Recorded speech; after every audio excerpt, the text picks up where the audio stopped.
Morning বন্ধুরা, সবাই কেমন আছো? আশা করছি খুব ভালো আছো, সুস্থ আছো। তো দেখো, সকাল সকাল উঠেই ব্রাশ করে কাকিমা পেঁপে ছাড়িয়ে রেখে দিয়েছিল, ওটাই একটু গ্রেট করার জন্য বসে পড়লাম। তো আজকে হচ্ছে তোমার এই পেঁপেটা গ্রেট করে এটা নিম পাতা দিয়ে ভাজা হবে, মানে একটা তেতো টাইপের রান্না হবে, ঠিক আছে?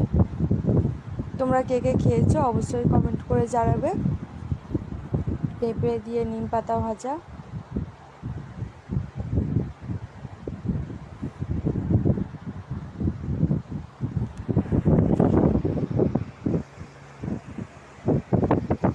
তো চলো, আজকে আমাদের কি কি রান্না হবে আর দুপুরের মেনু পর্যন্ত যা যা করবো সবটাই তোমাদের সাথে শেয়ার করব।